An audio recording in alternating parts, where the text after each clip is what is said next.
नमस्कार, मैं चंद्रप्रकाश दुबे। मंडल न्यूज़ के इस विशेष बुलेटिन में आप सभी का स्वागत है। आज हमारे साथ महाराष्ट्र की संत परंपरा में संत श्रेष्ठ संत ज्ञानेश्वर माउली के स्थान आळंदी से वास्ता रखने वाले अवधूत गांधी जी जुड़े हुए हैं। अवधूत गांधी जी एक लोक संगीत गायक हैं, संगीतकार हैं, कलाकार हैं और संत ज्ञानेश्वर महाराज की वंशावली के पुजारी कुटुंब से इनका वास्ता है। वारी परंपरा के भारूड, अभंग, पोवाड़ा और भजनों के गायन हेतु वे पहचाने जाते हैं। आज अमरावती में छत्रपति संभाजी महाराज स्मारक समिति और शोध प्रतिष्ठान की ओर से छत्रपति संभाजी महाराज की जयंती उत्सव निमित्त अभिवादन कार्यक्रम में अपनी प्रस्तुति देने, छत्रपति संभाजी महाराज की स्मृतियों का अभिवादन करने गांधी जी अमरावती आए हुए हैं। आइए गांधी जी से उनका परिचय जानने के साथ ही बातें की जाएं। गांधी जी, अमरावती मंडल के इस विशेष न्यूज़ बुलेटिन में आपका स्वागत है।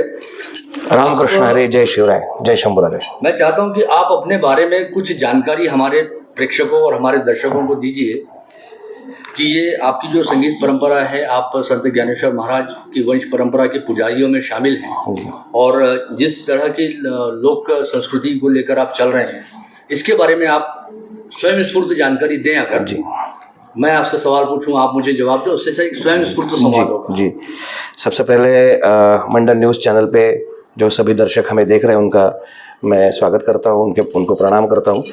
आज धर्मवीर छत्रपति संभाजी महाराज जी की जयंती है और अमरावती में ये मेरा दूसरी बार मैं आ रहा हूँ परफॉर्म करने। यहाँ के जाने माने नेता है संजय जी खोड़के साहब, विधान परिषद सदस्य, और उनके माध्यम से ये जयंती उत्सव मनाया जा रहा है। आलंदी संत ज्ञानेश्वर महाराज, ये सब लोग जानते हैं कि क्या इतिहास है।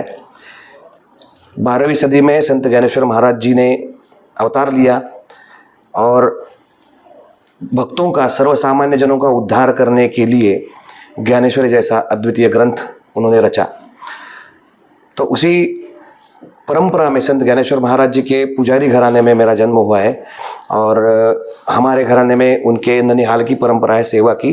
पालखी जो जाती है आषाढ़ी वारी पंढरपुर, तो पालखी का पहला जो स्टे है हमारे घर पे होता है आलंदी में।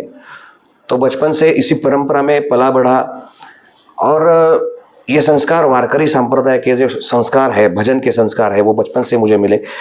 बचपन में मेरी माँ मुझे गोद में लेके, आलंदी में हमारा मठ है, नरसिंह सरस्वती स्वामी महाराज जी की संजीवन समाधि है वहाँ पे, तो महाराज जी के सामने, समाधि के सामने मेरी माँ भगवान दत्तात्रेय के करुणा त्रिपदी और भजन गाती थी। तो वो संस्कार हुए। बहुत बड़े बड़े वारकरी संप्रदाय के कीर्तनकार, नारदी परंपरा के कीर्तनकार, बहुत बड़े बड़े वारकरी संप्रदाय के गायक, उनको सुनते सुनते बड़ा हुआ। और दूसरी तरफ महाराष्ट्र की जो लोक संगीत परंपरा है, बहुत ही समृद्ध लोक संगीत परंपरा है। इतनी समृद्ध है कि जितने प्रकार मराठी भाषा में, महाराष्ट्र के लोक संगीत में है, दुनिया के किसी और भाषा में, किसी प्रांत में उतने प्रकार नहीं है लोक संगीत के। तो उसमें से शाहिरी परंपरा, जो शूरवीरों के पोवाड़े गाए जाते हैं, शाहिरी परंपरा से शाहिर मुकुंदराव जी नानेवडेकर, जो कि हमारे महाराष्ट्र के स्वातंत्र पूर्व काल के बहुत बड़े शाहिर थे, शाहिर महादेवराव नानेवडेकर, उनके पोते, और हम उनको दादाजी आजोबा कहते हैं, नानेवडेकर आजोबा। उनके साथ में मैं ढोलकी बजाने को जाता था साथ संगत के लिए। तो शाहिरी के संस्कार, और उनके सुपुत्र हमारे मामा जी शाहिर गुरु प्रसाद जी नानेवडेकर, उनसे सब शाहिरी परंपरा का सीखने को मिला। और भारूड परंपरा महाराष्ट्र की एक और समृद्ध लोक संगीत परंपरा है जो जनसामान्य में बहुत ही प्रसिद्ध है जी।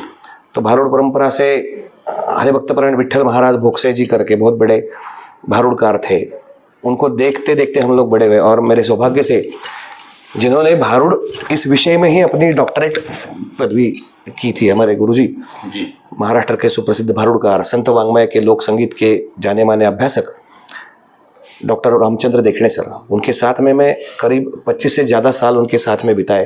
भारूड परंपरा का ज्ञान वो सब उन्हीं से मिला। और ऐसे करते करते हमारे मंदिर में, मठ में, मैं जो दिनक्रम होता है, सुबह 4 बजे से जो शयनारती होती है रात 10 बजे तक, अलग अलग उपचार, तो उपचार करते करते बचपन से मैं, अपने ज़माने में वॉकमैन हुआ करते थे जी, उसमें पंडित भीमसेन जोशी जी, पंडित जितेंद्र अभिषेकी जी, ऐसे महान संगीतकारों के अभंग वचन सुनते सुनते मैं सेवा करता था और वो सुनते सुनते मैं गाता था। ऐसा करते करते मेरा जो जर्नी है वो स्टार्ट हुआ। और फिर मेरी मुलाकात हुई दिग्पाल लांजेकर जी से, जो कि महाराष्ट्र के जाने माने लेखक, दिग्दर्शक है, गीतकार है और अभिनेता है। तो हमारी दोस्ती बहुत पुरानी है, क्योंकि एक विचार के हम दोनों दोस्त बने, समविचारी हम दोनों हैं। तो छत्रपति शिवाजी महाराज, आज जो महाराष्ट्र है वो हमारे संत परंपरा और छत्रपति शिवाजी महाराज और धर्मवीर छत्रपति संभाजी महाराज जी की वजह से है।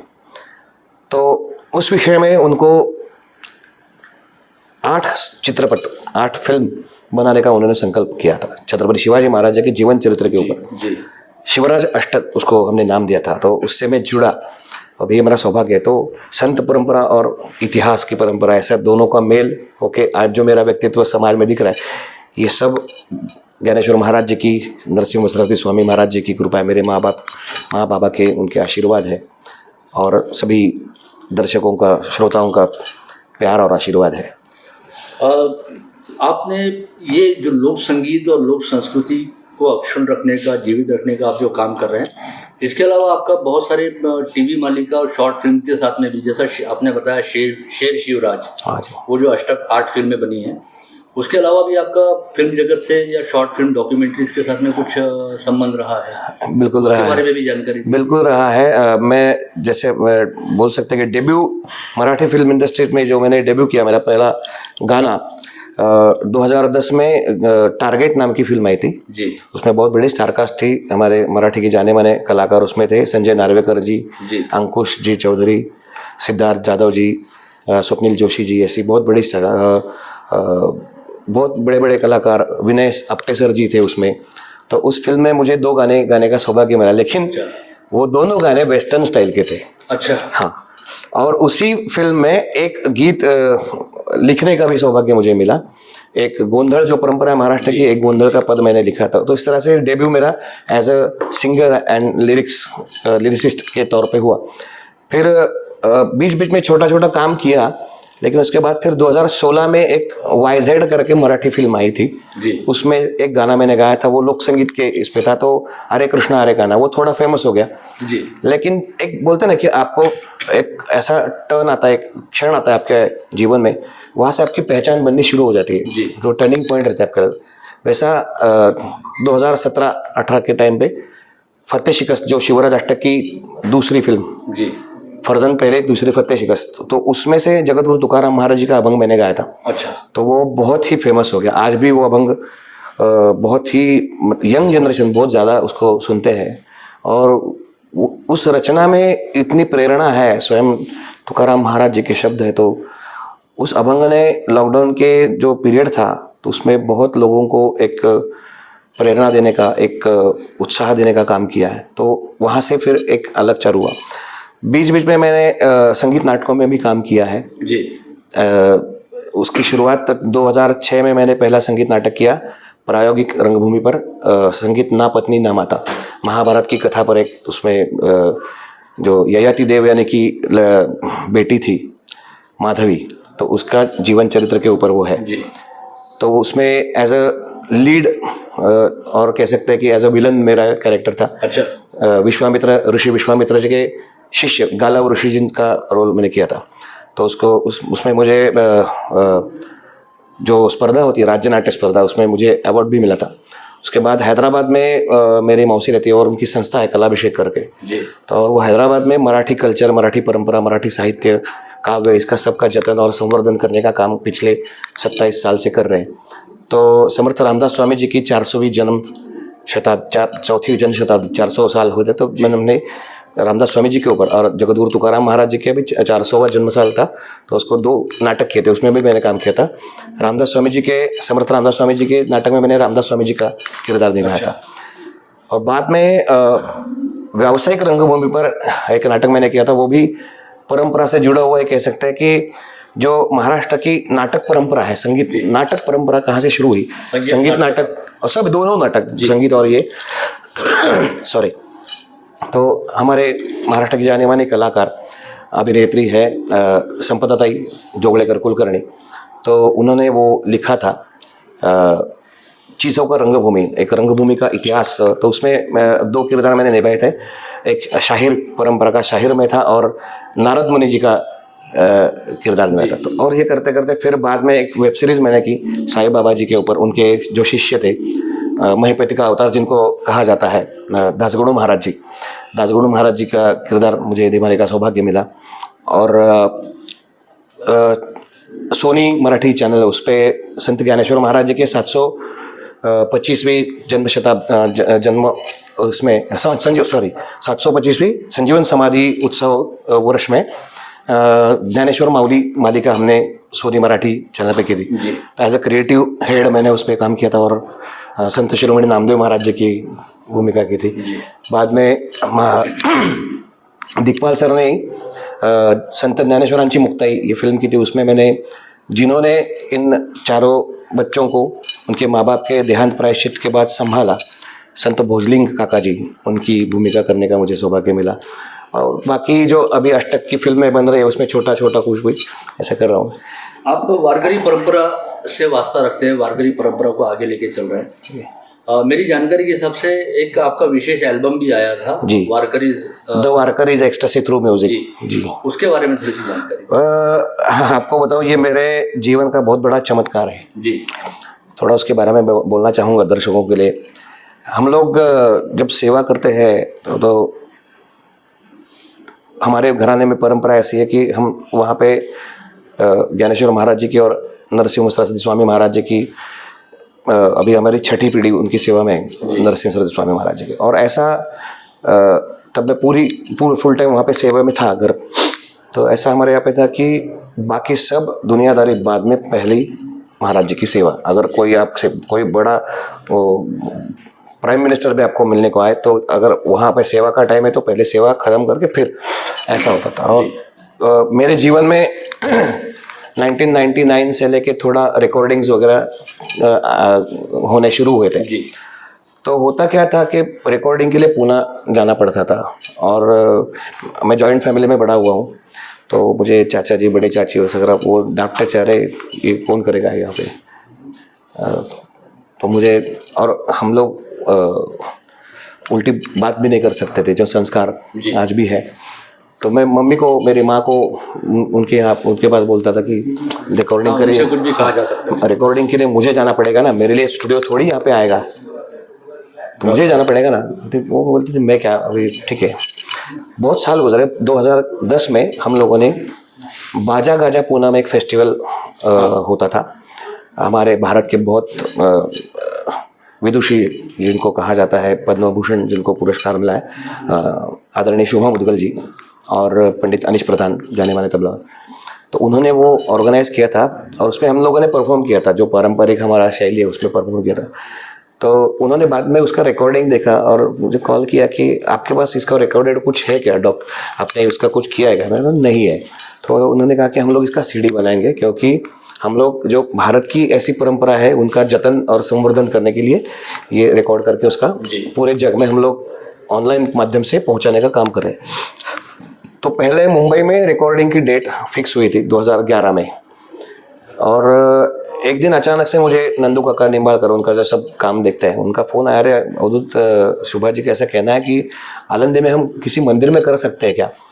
बोला हाँ, आप आइए आलंदी, हम लोग देखेंगे, हमारे मठ में अगर हो सकता है कि महाराज जी के सामने हो जाएगा वो। और उनके साथ में फिर जो बहुत जाने माने साउंड इंजीनियर है नितिन जोशी सर जी, जो मैंने पहले फिल्म का गाना जो बोला डेब्यू किया टारगेट, वो गाने उन्होंने रिकॉर्ड किए थे। अच्छा।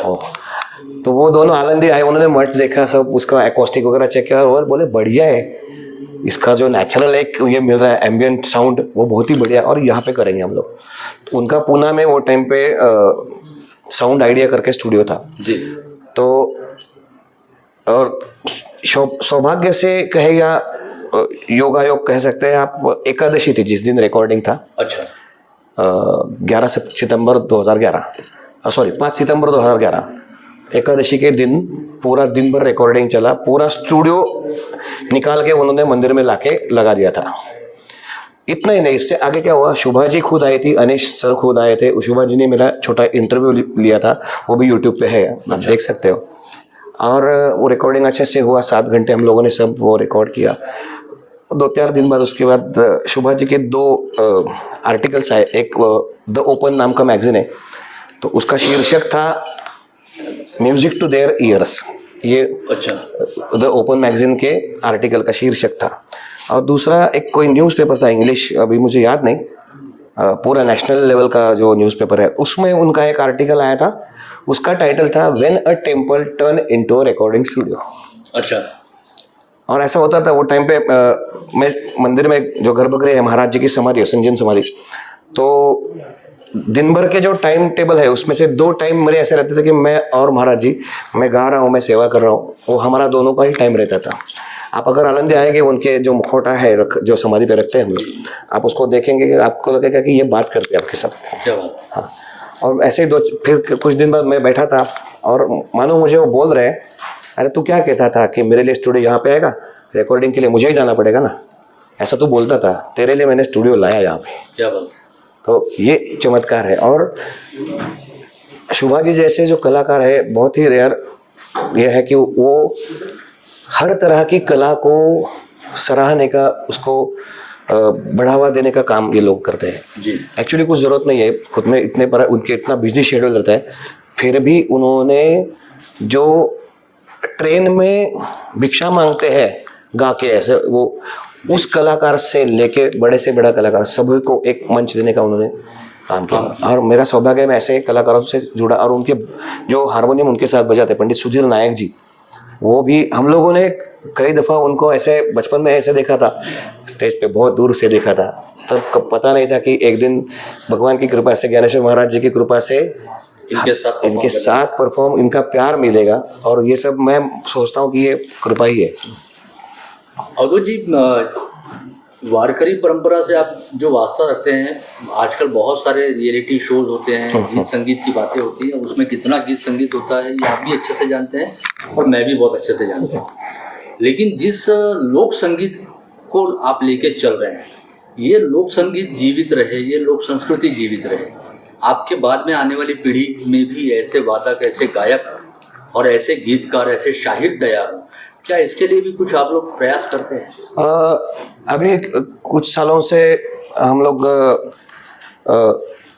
इस बाकी का जो मेरे साथ में जुड़ा हुआ है फिल्म और ये लाइन में, तो मैं थोड़ा इसमें बिजी होने के कारण मैं उसमें कुछ कर नहीं पा रहा हूँ। लेकिन परंपरा का जतन करने का काम हम लोग करते हैं, पहुँचाने का काम करते हैं। लेकिन मैं आपको कहना चाहूँगा कि आज बहुत से यंग जनरेशन फोक की तरफ अपने अट्रैक्ट हुई है जी।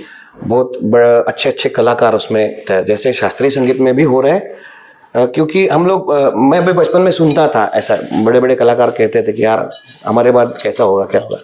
लेकिन जो हमारा संगीत है भारत का, चाहे वो लोक संगीत हो चाहे शास्त्रीय संगीत हो, वो एक ऐसी देन है, ऐसी एक अपने आप में उपलब्धि है कि वो नष्ट होना तो बहुत दूर की बात है, वो कभी कम होगी नहीं। क्योंकि ये जितना पहुंचा है जनमानस में इतने सालों से जी, तो हर मतलब बोलते हैं ना कि हर चीज़ का एक उदय का ये होता है, वैसा भी लोक संगीत का एक म्यूजिक, जैसे कपड़ों का फैशन का एक ट्रेंड रहता है, वैसे म्यूजिक का भी एक ट्रेंड रहता है। तो उसी टाइप के गाने आना शुरू होता है कि उसी टाइप का म्यूजिक। तो अभी फोक का ट्रेंड कुछ साल पहले सूफी का ट्रेंड चला था जी। तो इस माध्यम से बहुत बड़े बड़े कलाकार, और इस यहाँ पे भी अमरावती है, विदर्भ में भी बहुत अच्छे अच्छे शाहिर बड़े बड़े कलाकार हुए हैं। और आज भी यंग जनरेशन में बहुत अच्छे अच्छे कलाकार जो प्रॉमिसिंग है बहुत ही, और बहुत ही ज़्यादा टैलेंटेड भी है। और सौभाग्य से उनको मंच भी अच्छे अच्छे मिलने लगे हैं, क्योंकि ऐसे जो कार्यक्रम आज होते हैं, छत्रपति शिवाजी महाराज जी की जयंती हो, धर्मवीर छत्रपति संभाजी महाराज जी की जयंती हो, अलग अलग त्योहार के माध्यम से उपलब्धियाँ मिले। और दूसरी उपलब्धि उनको ऐसी मिले कि ऑनलाइन जो है सोशल मीडिया या यूट्यूब पे, वो भी एक मंच उनको लिए खुला है। तो अपना कंटेंट बना के वो लोग उस पर प्रस्तुत करते हैं, अच्छा खासा इनकम भी मिलता है उनको। और प्रस्तुति जो जितनी अच्छी प्रस्तुति आपकी होगी, तो उस माध्यम से अच्छे अच्छे कलाकार हो रहे हैं। मेरा और जो संस्कार हमारे गुरुओं से मिले, तो कि कुछ साल पहले ऐसा था कि लोक संगीत में क्या होता था कि ज़्यादा सिखाया नहीं जाता था, अगर आप उस घराने से है, उस परंपरा से, तो ही आप सीख सकते थे। बराबर। लेकिन आज ऐसा है कि आज बड़े बड़े उसमें कलाकारों ने एक इनिशिएटिव लेके उसमें से यूनिवर्सिटीज़ में भी सिखाना जी शुरू किया है, तो उस माध्यम से वो बिल्कुल अच्छा एक मकाम हासिल करेगा, ऐसा मुझे लगता है। यानी गीत संगीत के आने वाले भविष्य को लेके, विशेष करके लोक संगीत के आने वाले भविष्य को और लेके सॉरी, थोड़ा इंटरप्ट करता हूँ कि एक महाराष्ट्र का जब लोक संगीत की बात आती है, हम लोग अजय अतुल सर को नहीं भूल सकते हैं जी। उन्होंने जो एक ट्रेंड सेट किया महाराष्ट्र के फोक का, तो उसके कारण भी बहुत सारी चीज़ें क्या हुआ है ना कि जैसे राजस्थानी या पंजाबी है वो पूरे वर्ल्ड में फेमस हुआ, तो उस तरह से मराठी को कभी उतना ये नहीं मिला था, वो अजय अतुल सर के माध्यम से मिला है। तो उन्होंने हिंदी और मराठी दोनों में अपना वो एक जी सौंधी महक वाला जो संगीत है उसको लेके आया। यानी कुल मिला के आप लोक संगीत के भविष्य को लेके काफी उम्मीद रखते हैं। बिल्कुल। आळंदी और पंढरपुर ये वारकरियों के लिए एक हिसाब से माहिर घर बोला जाता है। जी। अमरावती का एक कनेक्शन है आळंदी के साथ में। बिल्कुल, वो बिल्कुल। आपको जानते हैं आप? बिल्कुल, क्योंकि मेरी माँ जो है, मेरा ननिहाल पंढरपुर का है, और मेरी माँ के जो ननिहाल के जो उनके पिताजी दादाजी वो सब रुक्मिणी माता के पुजारी घराने से, उत्पाद घराने से, तो इस भूमि का मुझे पूरी तरह से अच्छे से ज्ञात है। यहाँ की संत परंपरा में ज्ञानेश कन्या भी हुए जी, गुलाबराव महाराज जी। तो ये कनेक्शन बनता है। बिल्कुल। और संत गुलाबराव महाराज जी के जो उनके जो अभी परंपरा संभाल रहे नारायण महाराज जी और मोहन काका हमारे हैं, मोहन जी, मोहन पंडित जी, उनका जो साहित्य गुलाबराव महाराज जी का वो पहुंचाने का, प्रचार प्रसार का काम वो करते हैं। बदलापुर में रहते, लेकिन उनके साथ में जुड़ा हुआ हूँ, तो काम हम लोग कभी जाना हुआ माधान जहाँ पे उनका स्थान है? गुलाबराव महाराज जी हम लोग एक बार गए थे, मेरे साथ जो पखावज बजाते हैं ज्ञानेश्वर राजेंद्र महाराज बघे और हमारे महाराष्ट्र के सिंगर ज्ञानेश्वर मेश्राम जी, हम लोग एक प्रोग्राम के लिए गए थे वहाँ तो बहुत साल हो गए। लेकिन उसके बाद में अभी कौंडिन्यपुर में भी जाके आया जी। बिल्कुल, बहुत धन्यवाद हमसे बात करने के लिए। ये थे अवधूत गांधी जी, महाराष्ट्र के बहुत ख्यातनाम लोक संगीतकार, लोक संस्कृति को अक्षुण्ण रखने का, बचा कर रखने का और आने वाली पीढ़ी को हस्तांतरित करने का ये एक तरह से काम कर रहे हैं। आने वाले भविष्य में गीत संगीत के लिए, नाट्य संगीत के लिए, लोक संगीत के लिए काफ़ी उम्मीदें रखते हैं। मुझे उम्मीद है कि आज का अवधूत गांधी जी का ये साक्षात्कार मंडल न्यूज़ के सभी दर्शकों को निश्चित तौर पर पसंद आएगा। धन्यवाद।